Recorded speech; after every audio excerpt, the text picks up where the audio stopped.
Yo, what's going on, guys? And today we'll be doing our off-season preview for the Washington Wizards. We've done these previews for the last several years. So before we start today's video, I want to hear your thoughts down below in the comment section. What do you guys think of the Wizards season? What do you guys expect this off-season and why? And yeah, let's get right into it. I think it's definitely going to be an interesting one. So what did we see? The Wizards went 17-64, and their draft picks, they're going to have a top draft pick in this year's draft.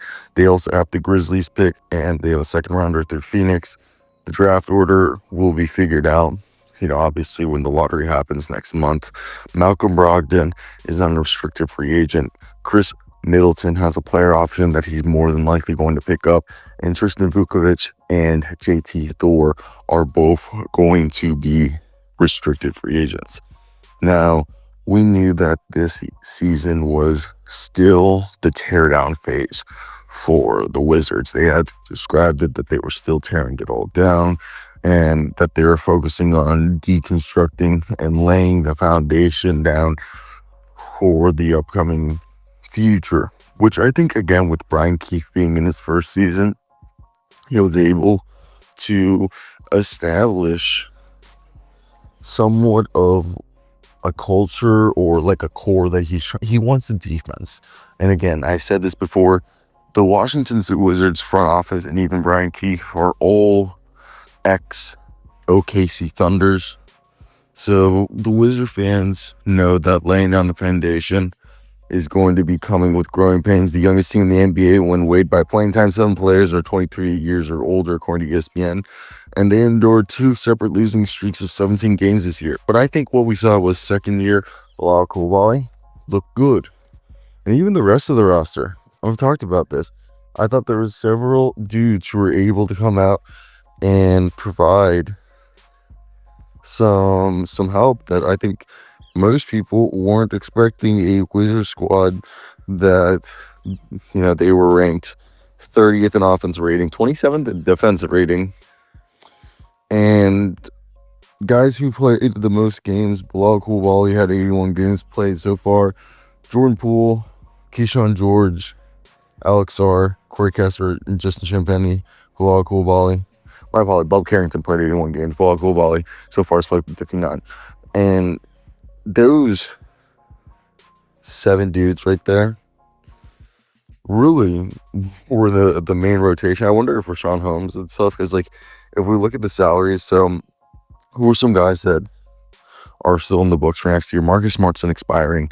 Khris Middleton's an expiring. So I wonder if you dangle those two as trade filler down the road for a trade to get yourself either a player. I could even see somebody maybe being interested in a Saddiq Bey. And yeah, I think that's the biggest thing is you look here, you're like, all right, I'm curious. And I think that's the biggest thing, that they make sure that they can maximize their roster and take advantage of the salaries that they have right here, and maybe use a pick to sweeten a team to take salary, or maybe even ask a team for some picks and be like, here's some expiring contracts. We'll give you cap flexibility for the 2026 free agency if you want to alternate pieces. And Bilal Coulibaly, actually, before suffering a season-ending hamstring injury in March, ranked top 15 in field goal percentages allowed as the closest defender among more than 100 players to defend at least 600 shots this season per second spectrum. Now, Sarr, he averaged 17 points and 38% three-pointers after the All-Star break. For a guy who really had a rough go to start the year, and let me say, I saw Alex Sarr in person against the Miami Heat. It was not pretty. But Alex Sarr ends up the season averaging 13 points, 1.5 blocks, 2.5 assists, 6.5 rebounds. I always said it. You don't really pass up on a 7-foot shot blocker. And if they can get Cooper Flag, the future looks really good then, because they're able to have players that are going to be able to fit the identity. Plus, they down the stretch, they were 5-4 when both Khris Middleton and Marcus Smart were down the floor. And look, Sadiq Bey was obviously someone I thought they were gonna run Sadiq out there this season just for us to see him, but it looks like they're just gonna say, nah, we're just gonna call it a gap year. And he got hurt last March, I want to say, was when that ACL happened. Yeah, March 2024. And he was a 14-point per game scorer out in Atlanta.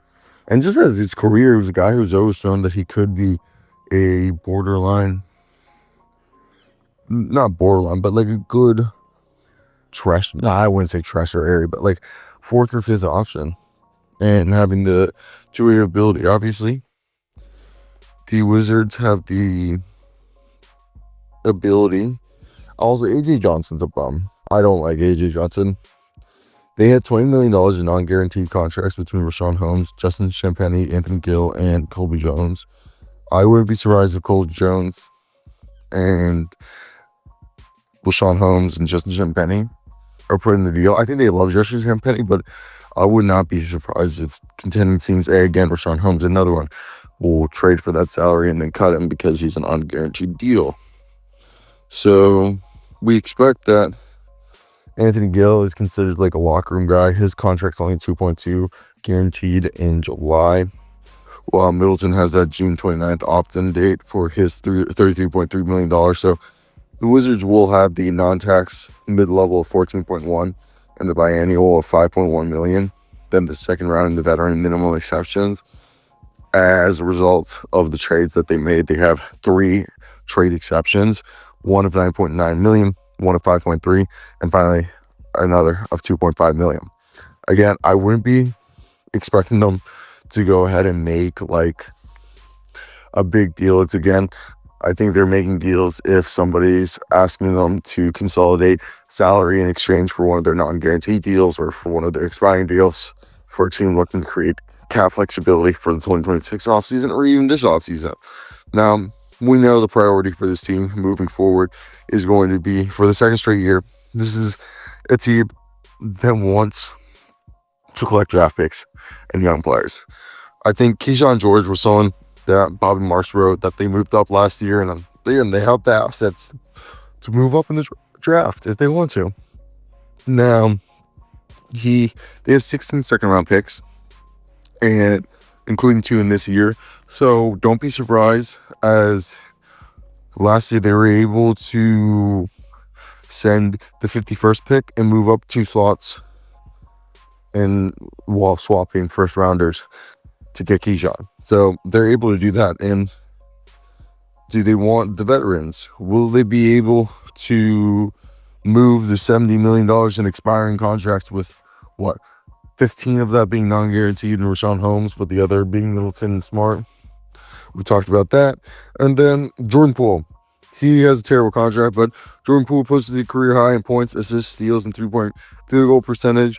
Poole only has 2 years remaining, 31 million, 34, and is extension eligible starting on October 5th for 154 million.